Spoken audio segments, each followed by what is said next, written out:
اعوذ باللہ من الشیطان الرجیم بسم اللہ الرحمن الرحیم الحمد للہ رب العالمین والصلاة والسلام علی محمد وعلی آلہ وسلم۔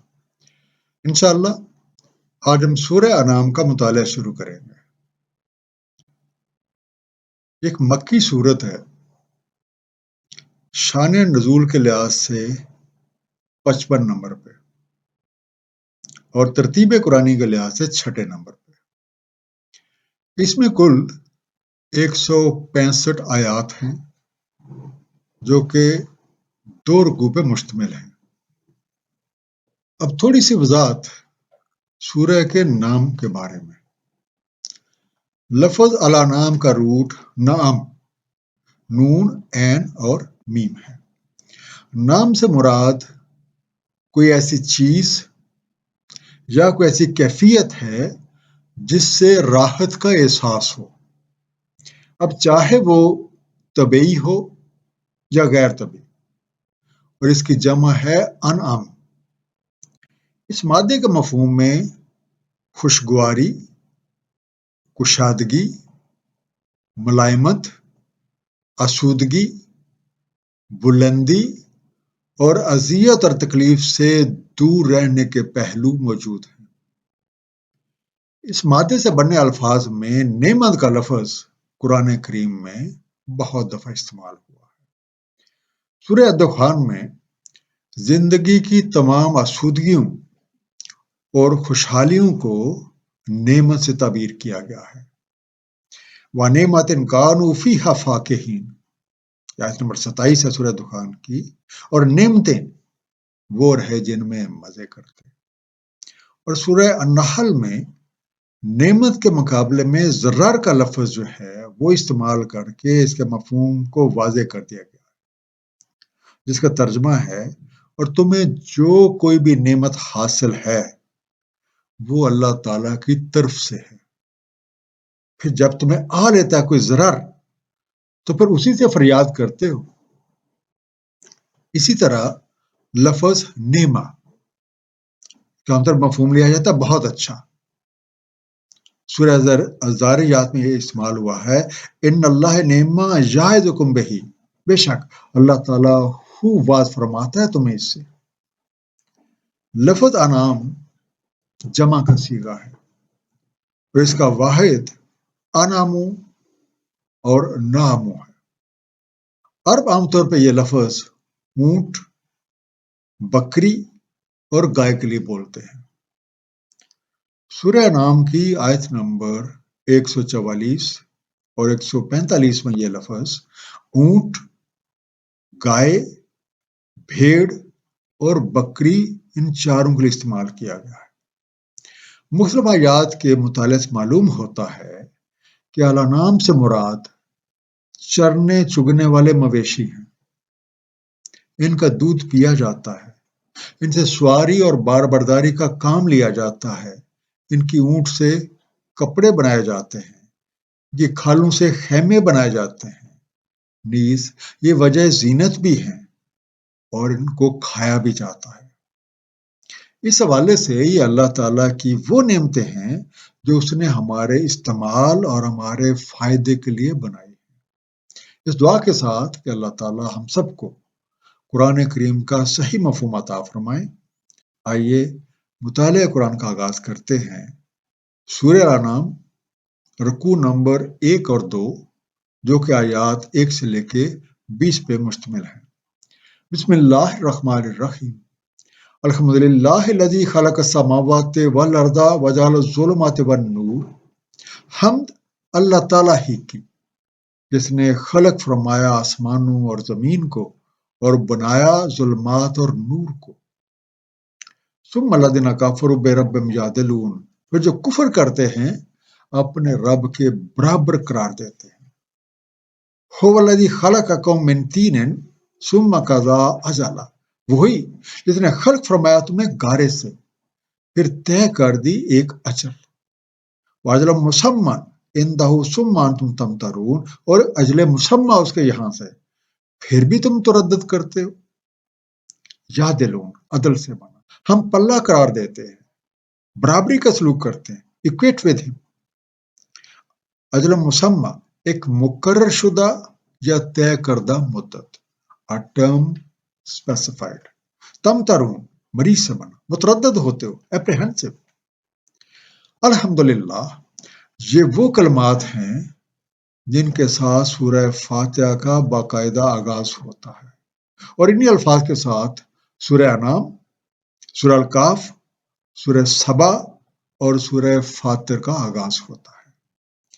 ہم سے مراد وہ تعریفی کلمات ہیں جو کسی کی شان، عظمت اور کمالات کو دیکھ کے خود بخود زبان سے ادا ہوں، اور دل میں یہ خواہش پیدا ہو کہ کاش کسی طرح میرا بھی تعلق اس عظیم ہستی کے ساتھ قائم ہو جائے. اس سورہ مبارکہ میں اللہ تعالیٰ کی حمد کی وجہ تسبیح، تخلیقات کا نظام اور اس کے دو رخوں کو بتایا گیا ہے. ظلمات اور نور کو ہم اندھیرا اور اجالا بھی کہہ سکتے ہیں، رات اور دن بھی کہا جا سکتا ہے، غیب اور شہود بھی کہا جا سکتا ہے، پازیٹیو اور نیگیٹو بھی کہا جاتا ہے، اچھائی اور برائی یا رحمانیت اور شیطنت، موت اور زندگی کا نظام بھی کہا جا سکتا ہے. اللہ تعالیٰ نے ہر چیز کو کسی مقصد کے تحت بنایا ہے. کائنات میں موجود تمام تخلیقات میں صرف جن و انسی مکلف تخلیق ہیں. ان کے پاس اچھائی یا برائی کو قبول کرنے اور اپنانے کا اختیار موجود ہے. سورہ الذاريات آیت نمبر 56 کے مطابق جن و انس کی تخلیق کا مقصد اللہ تعالیٰ کی ابدیت کرنا ہے، اور ابدیت سے مراد اپنے خالق اور مالک حقیقی کو پہچان کر اس کا حق کے بندگی ادا کرنا.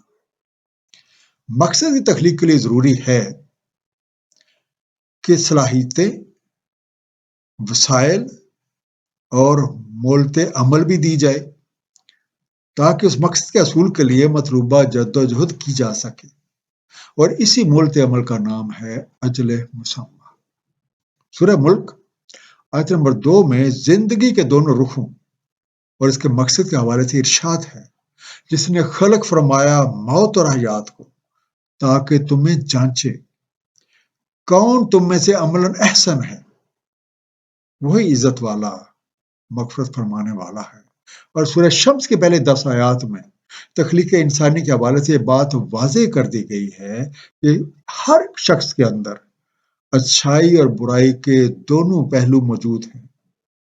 اب جو کوئی اپنے پاس موجود اختیار کو استعمال کر کے اپنے نفس کو پاک کر لیتا ہے وہ کامیاب ہو جاتا ہے، اور جو کوئی اسے آلودہ خاک کر لیتا ہے وہ ناکام ہو جاتا ہے.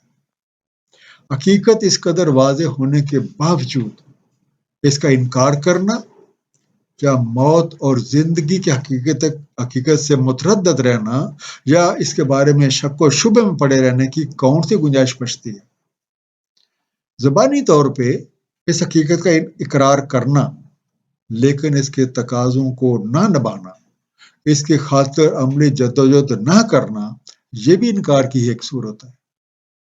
کیونکہ جس چیز کا ہمیں یقین ہوتا ہے اس پہ عمل پیرا ہونے میں ہمیں کوئی جھجک نہیں ہوتی. وَهُوَ اللَّهُ فِي السَّمَاوَاتِ وَفِي الْأَرْضِ، وہی اللہ تعالیٰ آسمانوں میں اور زمین میں ہے. یعلم سرکم وجہرکم ویعلم ما تکسبون، علم رکھتا ہے تمہارے چھپے اور کھلے کا، اور اسے معلوم ہے جو کسب تم کرتے ہو. وما تأتی من آیت من آیت ربہم، نہیں آتی ان کے پاس کوئی نشانی ان کے رب کی نشانیوں سے، الا کانوا عنہا معرضین، مگر وہ اس سے اعراض ہی کرتے ہیں. مورزین این رے زوا سے بنا، بے التفاتی کرنے والے، بے رخی کرنے والے، ٹرننگ اوے. یہ کائنات خالق اور مالک حقیقی کے علم سے مارز وجود میں آئی، اور اسی نے ہر چیز کو تخلیق فرمایا ہے. اسے ہر چیز کا مکمل علم ہے، خواہ اس کی صورت ظاہری ہو یا باطنی. وہ ہمارے ذہنوں میں اٹھنے والے خیالات سے بھی باخبر ہے اور ہمارے سب کاموں سے بھی. رب کائنات نے ہمیں اس دنیا میں بھیجنے کے بعد ہماری یاد دہانی اور رہنمائی کے لیے ایک جامع نظام وضع کر رکھا ہے. اس کائنات میں موجود ہر چیز اللہ کی نشانی ہے۔ ایک نظام کے تحت کچھ نشانیاں مٹ جاتی ہیں اور کچھ نئی مرز وجود میں آ جاتی ہیں۔ مثلا ڈائنوسار جہاں پہ موجود تھے وہ مٹ گئے، ان کا مٹ جانا بھی ایک نشانی ہے۔ کرونا آ گیا جو پہلے اس کے بارے میں نون بھی نہیں تھا، اس کا آنا بھی ایک نشانی ہے۔ ضرورت اس امر کی ہے کہ ان نشانیوں کو دیکھ کر ہماری توجہ ان نشانیوں کے خالق اور مالک حقیقی کی طرف متوجہ ہو۔ نشانیوں کے مقصد کے حوالے سے سورہ طلاق کی آیت نمبر 9 خصوصی اہمیت کی حاصل وہی جو نازل فرماتا ہے اپنے بندے پہ روشن نشانیاں تاکہ نکال لے جائے تمہیں ظلمات سے نور کی طرف۔ بے شک اللہ تعالیٰ تم پہ نہایت رؤوف الرحیم ہے۔ ان نشانیوں سے آراز وہی لوگ برتتے ہیں جو ظلمات یعنی زندگی کی تاریک راہوں اور اسفل طرز زندگی کو چھوڑ کے نور بصیرت کی طرف جانے کو تیار ہی نہیں ہوتے۔ فقط کذبوا بالحق لما جاءہم، تحقیق تکذیب کی انہوں نے حق کی جب بھی پہنچا ان کے پاس۔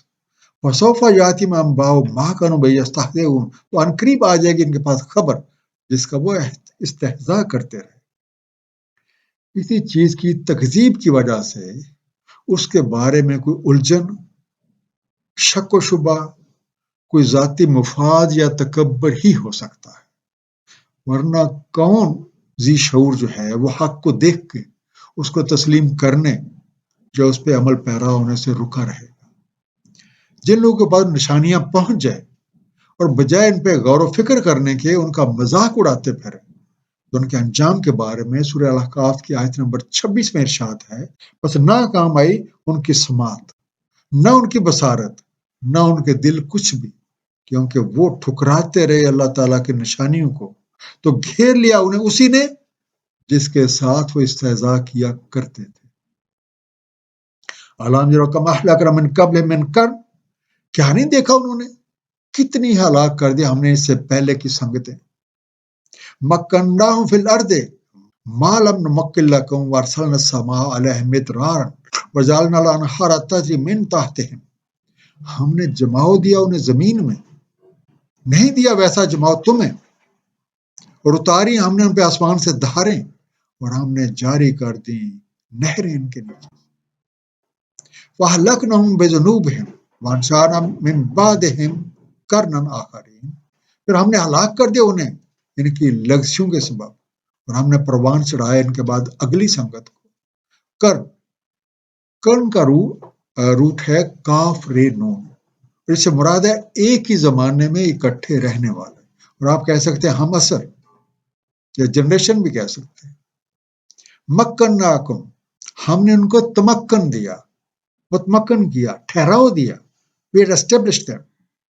مدرارن، درر سے بنا، ایک چیز کا دوسری چیز سے پیدا ہو جانا، لیکن اس میں موٹی دھار کا جو تصور ہے یعنی کثرت کا مفہوم وہ تھوڑا سا واضح رہتا ہے، جیسے جانور سے کثیر دودھ۔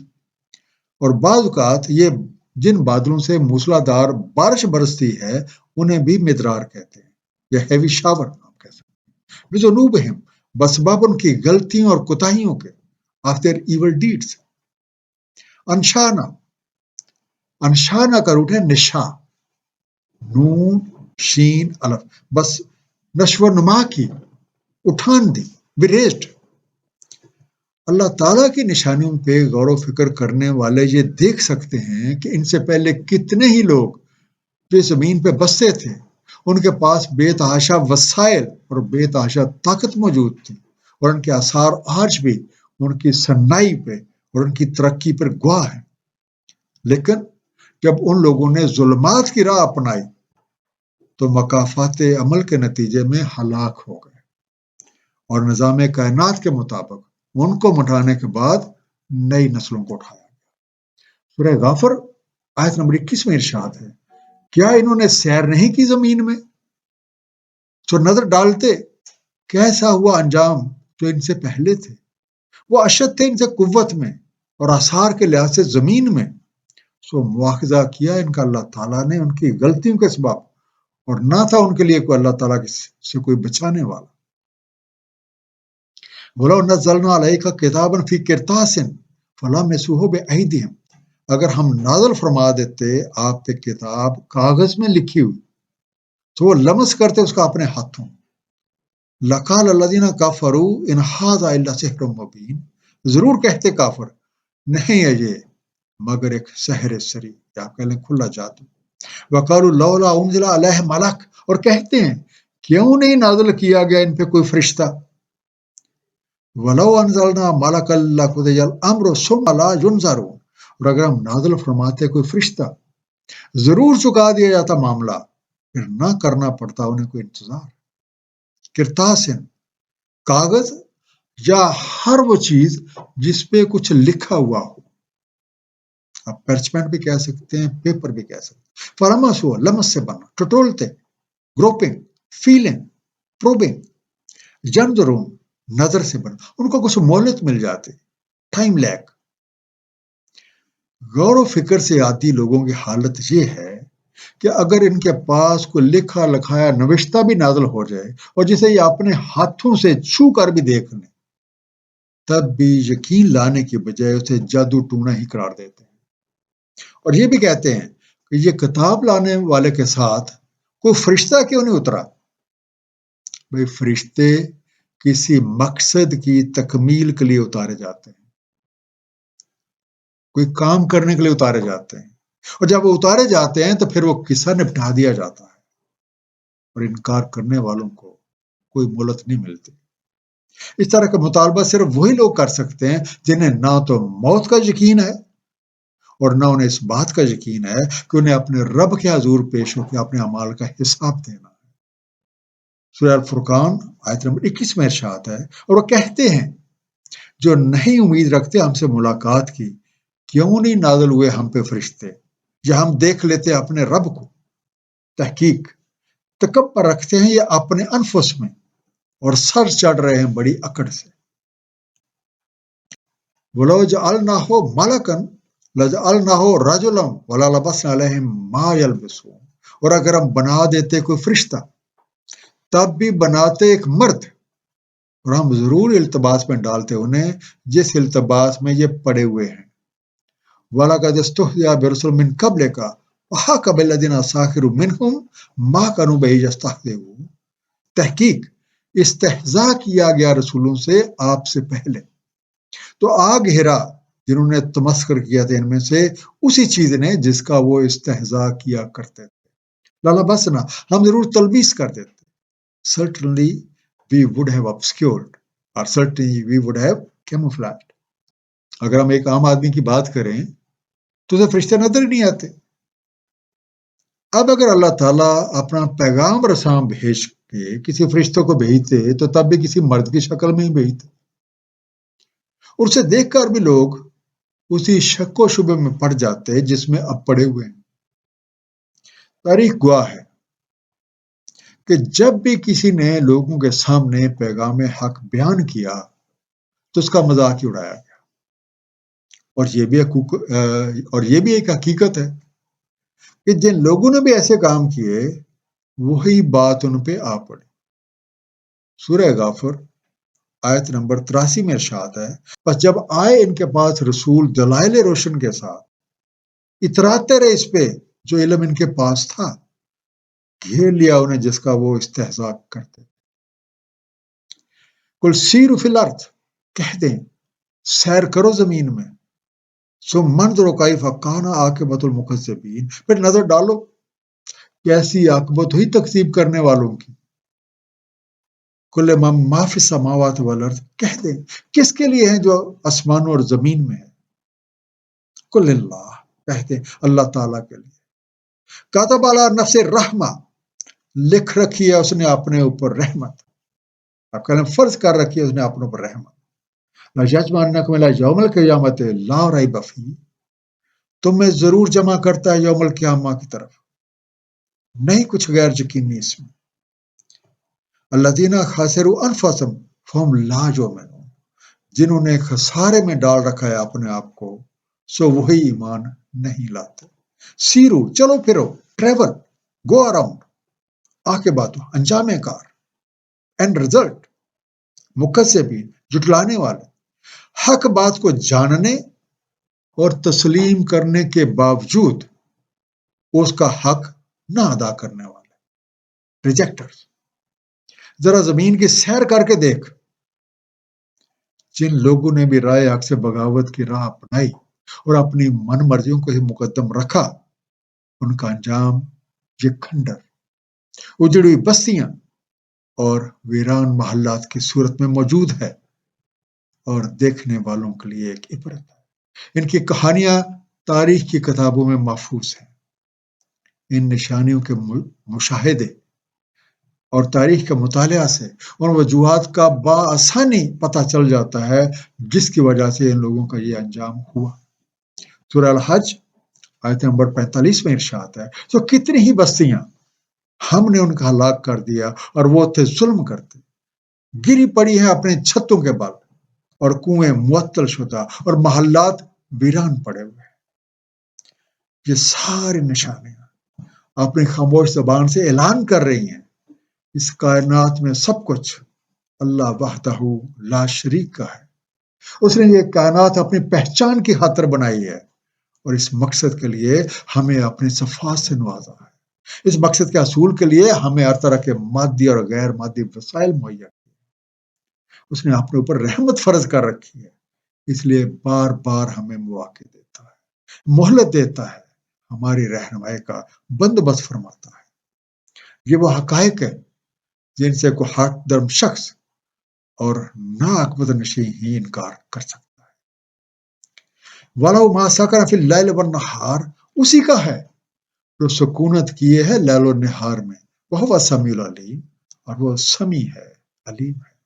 قُلْ أَغَيْرَ اللَّهِ أَتَّخِذُ وَلِيًّا، کہیے کیا کسی غیر اللہ کو ولی بنا لوں؟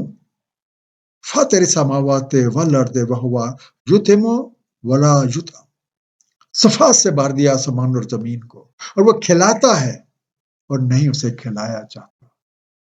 قُلْ إِنِّي أُمِرْتُ أَنْ أَكُونَ أَوَّلَ مَنْ أَسْلَمَ وَلَا تَكُونَنَّ مِنَ الْمُشْرِكِينَ، کہہ دیں مجھے امر ہے کہ میں ہو جاؤں سب سے پہلا تسلیم کرنے والا، اور نہ ہو جانا تو مشرکین سے. سکانا بستا ہے، ڈویلس. یطعم، اسے کھلایا جاتا. امر تو کام دیا گیا، امر کیا گیا. اس کائنات میں چاہے کوئی چیز مادی ہے یا غیر مادی، ظاہر ہے یا غیب، اندھیرے میں ہے یا اجالے میں، سب خلق کائنات کا ہے، اور اسی کی صفات مختلف تخلیقات میں جلوہ کر ہے. اسی کی صفات ہمارے اندر بھی مختلف صلاحیتیں بن کے اپنا مظاہرہ پیش کر رہی ہیں. ہماری سننے کی صلاحیت اللہ تعالیٰ کی صفت سمیع کی برہنہ منت ہے، دیکھنے کی صفت بصیر کی، بولنے کی صفت کلیم، علم کی صفت اللہ تعالیٰ کی صفت علیم کی. سورہ انسان آیت نمبر 2 میں ارشاد ہے، بے شک ہم نے خلق کیا انسان کو نطفہ مرکب سے کہ ہم اسے جانچیں، تو کر دیا اسے سنتا دیکھتا. اللہ تعالیٰ وہ ہے جس نے تمام مخلوقات کو وسائل زندگی مہیا کر رہا ہے. وہ کسی کا محتاج نہیں بلکہ سب اسی کا محتاج ہیں. وہ حی القیوم ہے، زندہ جاوید ہے، اور اسی کے دم سے تمام مخلوقات زندگی پاتی ہیں. وہ بذات خود قائم ہے اور سب کو قائم رکھے ہوئے ہے. هو اللہ احد، اس جیسا تو ہے ہی نہیں کوئی. تمام تعریفوں کا اصل حقدار اور لائق بندگی بھی اسی کی ذات ہے. قُلْ إِنِّي أَخَافُ إِنْ عَصَيْتُ رَبِّي عَذَابَ يَوْمٍ عَظِيمٍ، کہہ دیں میں خائف ہوں کہ اگر نافرمانی کروں گا اپنے رب کی ایک یوم عظیم کے عذاب. میں یصرف عنہ یومئذ فقد رحمہ، تو جو کوئی پھیر دیا گیا اس بارے اس روز تحقیق رحم فرمایا گا. وذالک الفوز المبین، اور یہ ایک نمایاں کامیابی ہے. یصرف ہٹا دیا گیا، ٹرنڈ اوور، ایورٹڈ. اہدائے حق ان لوگوں سے واضح طور پہ کہہ دیں یہ کائنات اپنے خالق اور مالک حقیقی کے مقرر کردہ قوانین کے تحت چل رہی ہے، اس لیے اپنے مقصد تخلیق کو پانے کے لیے تمہیں انہی قوانین کے مطابق اپنی زندگی کو گزارنا ہے۔ اگر ہم خلاف ورزی کے مرتکب ہو رہے ہیں تو در حقیقت اپنے لیے ایک عظیم عذاب کا سامان پیدا کر رہے ہیں۔ ہم نے مر کر اپنے رب کے حضور پیش ہونا ہے، اپنے تمام اعمال کا حساب دینا ہے، اور اس موقع پہ جو کوئی بھی اللہ کی رحمت کے باعث عذاب سے بچ جاتا ہے وہی کامیاب ہے۔ سورہ جاسیہ آیت نمبر 30 میں ارشاد ہے، بس وہ جو ایمان لائے، انہوں نے اعمال صالح کیے تو داخل فرما لیتا ہے انہیں ان کا رب اپنی رحمت میں۔ یہ ہے ایک نمایاں کامیابی۔ وَإِن يَمْسَسْكَ اللَّهُ بِضُرٍّ فَلَا كَاشِفَ لَهُ إِلَّا هُوَ، اور اگر پہنچائے تمہیں اللہ تعالیٰ کوئی ضرر تو نہیں کہ کھول دینے والا اسے سوائے اس کے۔ وَإِن يَمْسَسْكَ بِخَيْرٍ فَهُوَ عَلَى كُلِّ شَيْءٍ قَدِيرٌ، اور اگر پہنچائے تمہیں کوئی خیر وہ ہر شے پہ قدیر ہے۔ وَهُوَ الْقَاهِرُ فَوْقَ عِبَادِهِ، وہ قابو رکھتا ہے اپنے بندوں پہ۔ وَهُوَ الْحَكِيمُ الْخَبِيرُ، وہ حکمت والا باخبر ہے۔ یمسس کا مسس سے بنا، چھوئے تمہیں، ٹچز یو، کاشفہ، کشف، اور کشف سے مراد ہوتا ہے کسی چیز سے پردہ اٹھا کے اسے ظاہر کر دینا، چاہے کسی صورتحال سے ہٹا دینا یا دور کر دینا وغیرہ، ریمووز۔ القاہر، قابو کیے ہوئے، محکوم رکھے ہوئے، سبجوگیٹر۔ تھوڑی دیر کے لیے سوچیں، اگر اللہ تعالیٰ کے قانون مکافات کے مطابق کسی کو اس کے اعمال کی سزا ملتی ہے تو کیا کوئی اسے دور کر سکتا ہے؟ یا اگر کسی کو قانون کے مطابق کسی عمل کا اچھا صلہ ملتا ہے تو کیا اسے کوئی روک سکتا ہے؟ اللہ تعالیٰ نے تخلیق کائنات کے ساتھ ہی اس کے قوانین بھی وضع فرما دی، اور یہ کائنات انہی قوانین کے مطابق چل رہی ہے۔ اللہ تعالیٰ نے بنی نوع آدم کے ہر فرد میں اچھائی اور برائی کا شعور رکھ دیا ہے، اسے ہر طرح کی صلاحیتیں دے رکھی ہیں، اور ہر کوئی ان صلاحیتوں کو اپنی صوابدید کے مطابق بروئے کار لانے کا اختیار رکھتا ہے۔ اللہ تعالیٰ کے قانون کے مطابق ہر کوئی اپنے کیے کا خود ذمہ دار ہے۔ سورہ انسان آیت نمبر 3 میں ارشاد ہے، بے شک ہم نے اسے ہدایت فرما دی ہے راہ کی، اب خواہ وہ شکر گزار بنے اور خواہ وہ ناشکری کرے۔ اور سورہ مزمل آیت نمبر 19 میں ارشاد ہے، بے شک یہ تو ایک تذکرہ ہے، جو کوئی چاہے اختیار کر لے اپنے رب کی راہ۔ قل ای شیء اکبر شہادہ قل اللہ شہید بینی و بینکم، کہیں کون سی شے شہادتن سب سے بڑی ہے؟ کہہ دیں اللہ تعالیٰ شاہد میرے اور تمہارے مابین۔ وَأُوحِیَ إِلَیَّ هَٰذَا الْقُرْآنُ لِأُنذِرَکُم بِهِ وَمَن بَلَغَ، اور مجھ پہ وحی ہوا ہے یہ قرآن تاکہ میں تنبیہ کروں تمہیں اس کے ساتھ اور جس کو بھی یہ پہنچے۔ أَإِنَّکُم لَتَشْهَدُونَ أَنَّ مَعَ اللَّهِ آلِهَةً أُخْرَىٰ، کیا تم واقعی شہادت دیتے ہو کہ اللہ تعالیٰ کے ساتھ کوئی اور حاجت روا ہے؟ قُل لَا أَشْهَدُ، کہہ دیں نہیں میں شہادت دیتا۔ قُلْ إِنَّمَا هُوَ إِلَٰهٌ وَاحِدٌ وَإِنَّنِي بَرِیءٌ مِّمَّا تُشْرِکُونَ، کہہ دیں صرف وہی الہ واحد ہے اور بے شک میں لا تعلق ہوں اس سے جو شرک تم کرتے ہو۔ ایو کون سی؟ اس کائنات کی ہر شے اللہ کے مشاہدے میں ہے، اس لیے وہی سب سے بڑا اور سب سے معتبر گواہ ہے۔ اسی اللہ تعالیٰ نے قرآن کریم کو بذریعہ وحی نبی پاک صلی اللہ علیہ وآلہ وسلم پر نازل فرمایا۔ نزول قرآن کا مقصد یہ ہے کہ اس کے ذریعے سے جو لوگ اس وقت موجود ہیں اور آنے والے زمانوں میں بھی جہاں تک یہ پیغام پہنچے ان سب کو متنبع کر دیا جائے کہ اللہ وحدہ لا شریک کے سوا کوئی حاجت روا نہیں، وہی ہمارا خالق ہے، وہی ہمارا مالک ہے، وہی لائق حمد ہے اور وہی لائق عبودیت ہے۔ اگر یہ بات کسی کو قابل قبول نہیں ہے اور اللہ کے ساتھ کسی اور کو شریک ٹھہراتا ہے تو یہ اس کا اپنا کیا ہوا ظلم عظیم یعنی شرک ہے، اور اللہ کے رسول اس شخص کی ان حرکتوں سے بالکل لا تعلق۔ اس آیت سے یہ حقیقت بھی کھلتی ہے کہ قرآن کریم کسی مخصوص ملک، کوئی کسی مخصوص قوم، کسی مخصوص مذہب یا زمانے کے لیے نہیں، بلکہ تمام اقوام عالم کے لیے، تمام لوگوں کے لیے اور تمام جہانوں کے لیے ہے۔ اور صاحب قرآن نبی پاک صلی اللہ علیہ وآلہ وسلم سب کے لیے رسول ہے۔